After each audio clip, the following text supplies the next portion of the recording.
ministers present here, Excellencies, members of the African Telecommunication Union Administrative Council, Your Excellency Abdul Karim Sumaila, at ATU Secretary General, Alfred Marisa, Acting Director General, Potras, Mrs. Shipo Basa, Managing Director of Tel1, distinguished colleagues, ladies and gentlemen. It is a great honor and a real pleasure to be here with you for the fourth ordinary session of the Conference of Plenipotentiaries of the African Telecommunication Union. I am always delighted to visit this fine country of Zimbabwe, and I would like to thank our hosts for their kind invitation and generous hospitality. In this final month before ITU Plenipotentiary Conference in October, I am very appreciative of the extensive work that goes into the preparations, and I would like to congratulate my friend Abdul Karim Sumaila and his team for their effort, both here at this conference and over the coming days, and at the second African preparatory meeting, which concluded yesterday. ITU has always enjoyed an excellent relationship with the ATU, and we greatly appreciate the work that ATU does across this great continent of ours. Your efforts were particularly notable at WTDC 14 in Dubai earlier this year, as well as at all ITU major global events in recent times, including WRC 12, WTSA 12, WICIT 12, WTDF 13, and the WSIS high-level forum that just concluded last month. Since his election, Abdul Karim has worked tirelessly to organize and coordinate the African positions on a wide range of issues and has helped ITU and ATU to reach the highest level of efficiency and cooperation together. On a personal note, I would like to also express my appreciation. I'm here especially because this is my last meeting at African Telecommunication Union in my capacity as Secretary General of the International Telecommunication Union. As you all know, I will finish my term in December this year, and I'm here to particularly thank my brothers and sisters from Africa that have led to my election. Thanks to their efforts that led to my election, and that's the support they have given me during the 8 years as Secretary General of IT.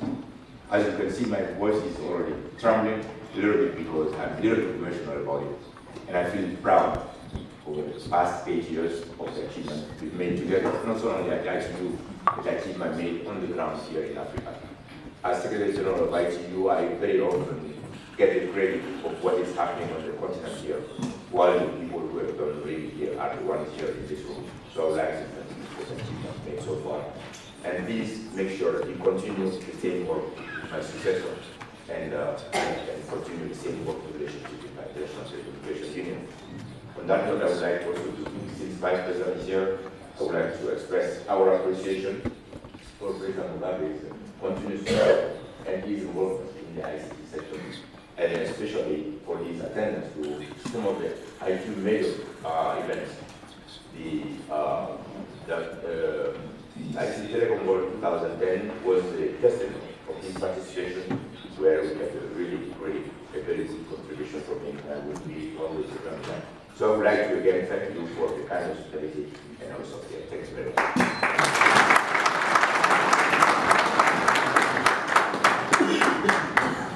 Thank you very much, Secretary General, for the remarks. And now calling upon the Permanent Secretary for ICT, Postal and Courier Services, Engineer S.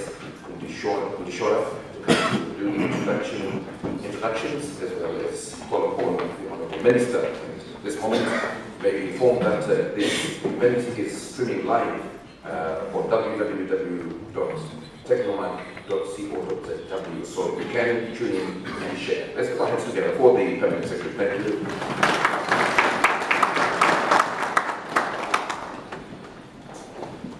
Good morning to you all. Thank you, Master of Ceremonies. My task is actually very simple this morning. I wish to, first of all, recognize the presence of the Honorable Vice President of the Republic of Zimbabwe, Honorable J.T. Julu. I also want to recognize the presence of the minister responsible for ICTs, postal, and courier services. And I also want to recognize the Minister of State responsible for Harare Metropolitan Province. And I also, at this juncture, want to say all protocol observed.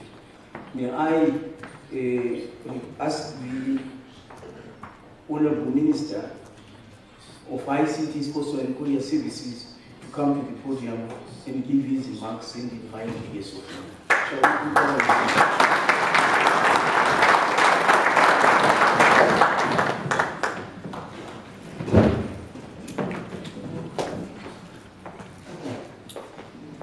I will start by welcoming you all and also say all protocol observed so that we save time.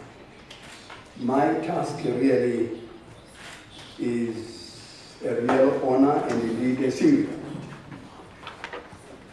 I have here to introduce our guest of honor. Our guest of honor is the first female Vice President of the Republic of Zimbabwe and second Secretary and Vice President of ZANU-PF, the revolutionary ruling party of this country. She's an elected member of Parliament for Mount Darwin West constituency. And in 1973, before completing her Form 2, while he's at the Howard Institute in Chiweshe, our guest of honor left school and joined the liberation struggle. As a result of her perseverance and determination at independence, she resumed her education and attained a Bachelor of Science degree in Management and Entrepreneurial Development, a Master of Science degree in Strategic Management, and is currently studying for a doctorate in Business Administration.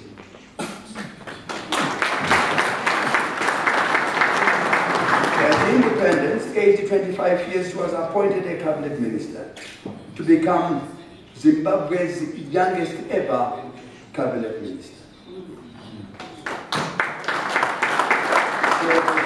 She has held various cabinet portfolios, including water resource management, youth, sport and recreation, community development and women affairs, information, posts, and telecommunications.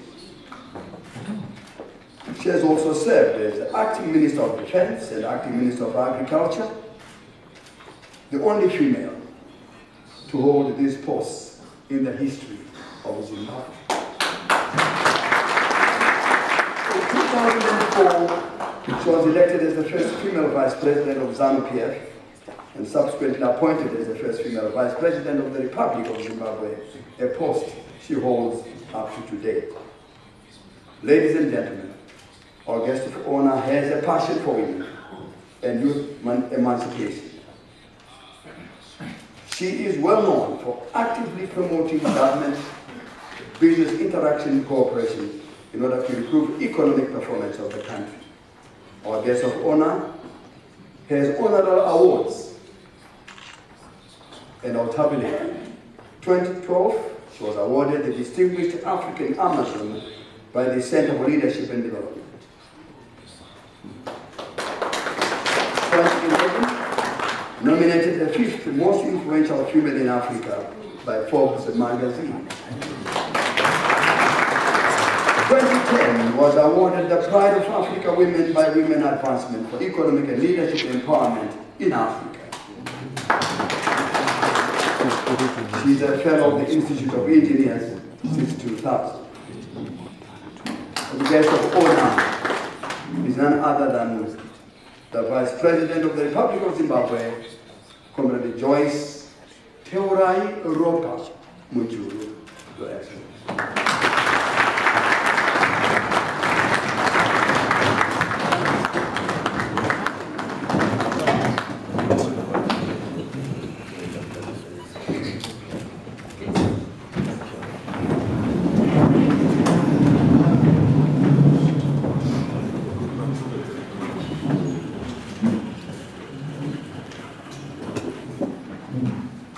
our host, the Minister of Information, Communication Technology, Post and Courier Services, Honorable Webster Shamu,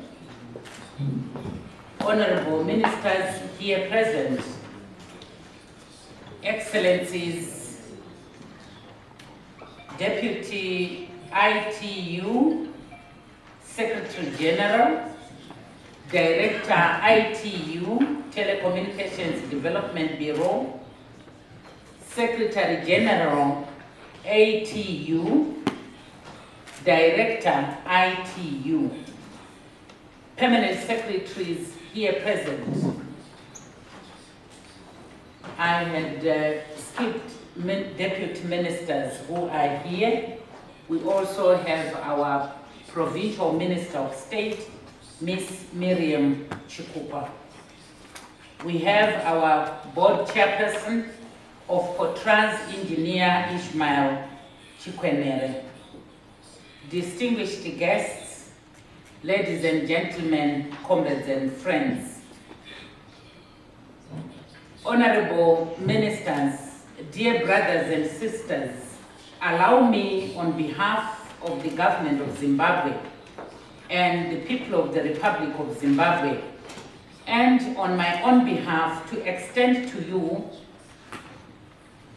and your delegations a warm welcome to this beautiful country of Zimbabwe.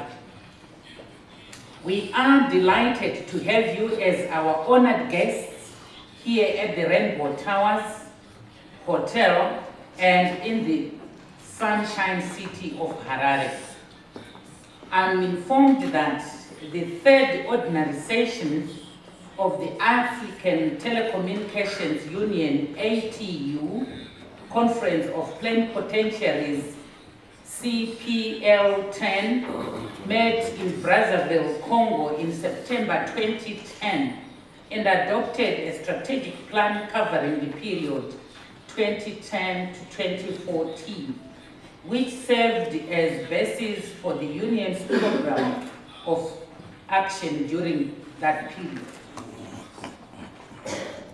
Today we meet again here in Harare with a heavy and involved agenda, providing yet another opportunity to take stock of the Union's performance since the last conference of the plenipotentiaries. I have no doubt that your deliberations will thrust ATU into a position where it will achieve its objectives, thereby allowing it to meeting the expectations of its membership. Honorable Ministers, I'm aware that the International Telecommunications Union, ITU, will hold its own conference of plenipotentiaries later in the year from 20 October 2014 to 7 November 2014. I trust that the second preparatory meeting for the African region held here in Harare provided an opportunity for the region to agree on a common proposal for the ITU Plenipotentiary Conference.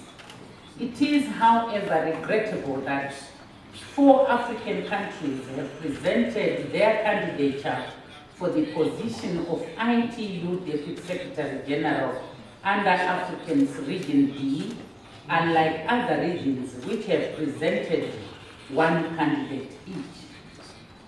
It remains my sincere hope that the African region can still agree on 1 candidate so as to avoid diluting the region's vote.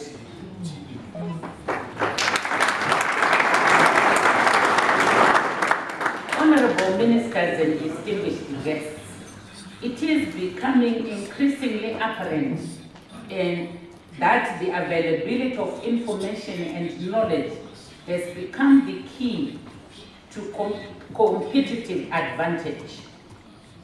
The centrality of communication in people's lives is such that it governs the way people interact, do business, and engage their governments. One of the exciting facts about the communications sector is that its growth is potential. Ladies and gentlemen, I'm pleased to say that Zimbabwe bears testimony to this phenomenon. Over the past 5 years, the sector has grown from less than 2 million mobile lines to over 13 million, a growth of over 400%. No other sector in the country has recorded such kind of growth over the same period.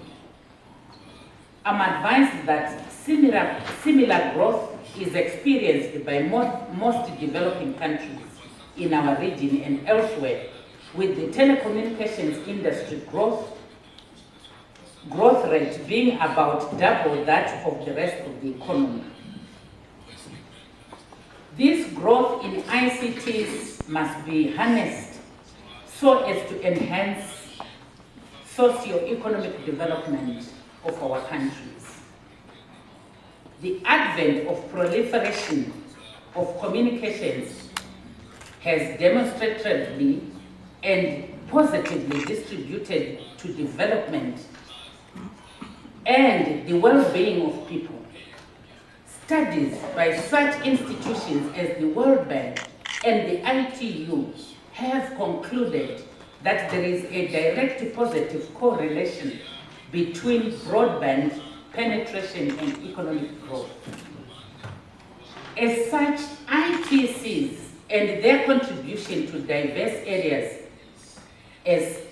such as e-learning, e-health, e-agriculture, and e-government help to position citizens better so that they can actively participate in and advance national economies.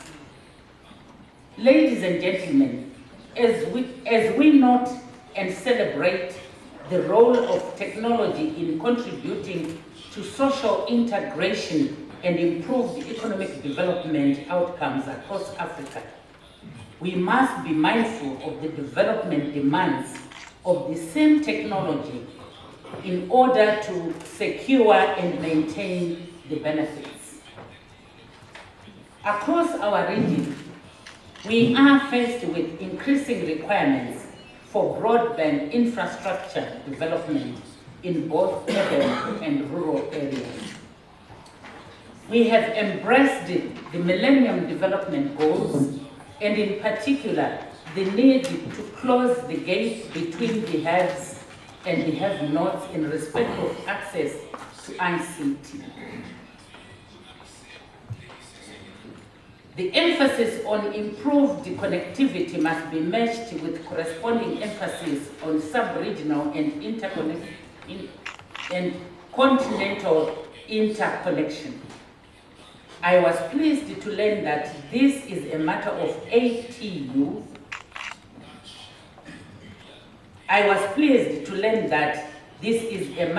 ATU is engaged with alongside emergency communications and spectrum management to ensure smooth transition to digital broadcasting.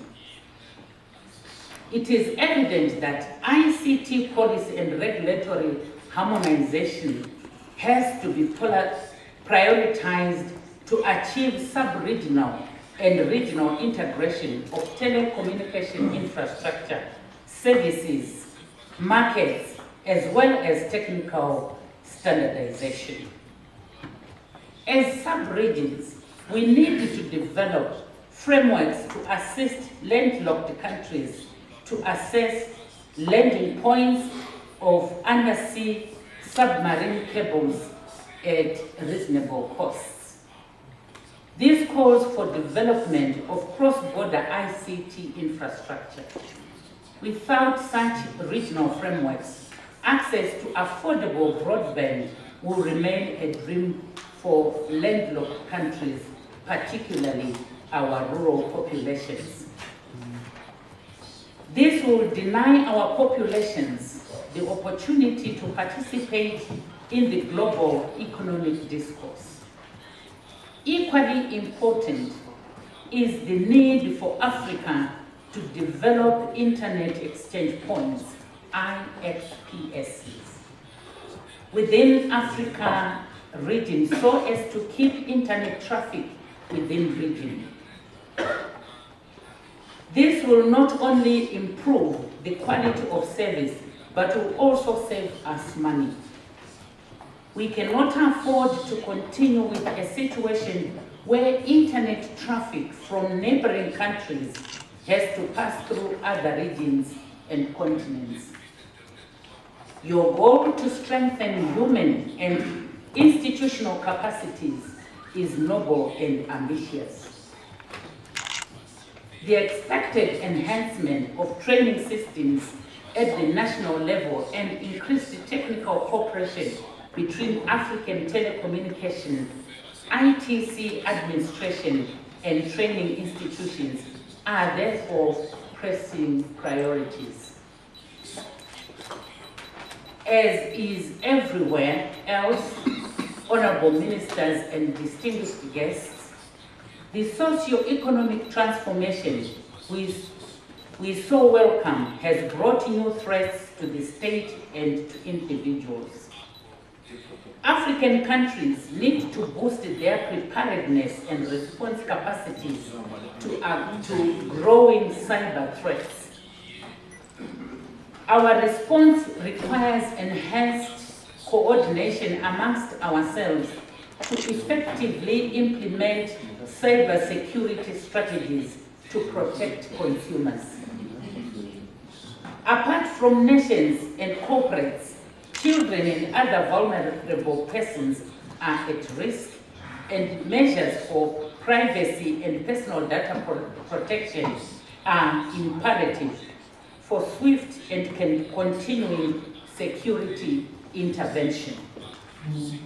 Ladies and gentlemen, may I also make note of the Smart Africa Manifesto, which was endorsed by all heads of state and government of African Union at the 22nd Ordinary Session of the Assembly of the African Union in Addis Ababa, Ethiopia in January 2014.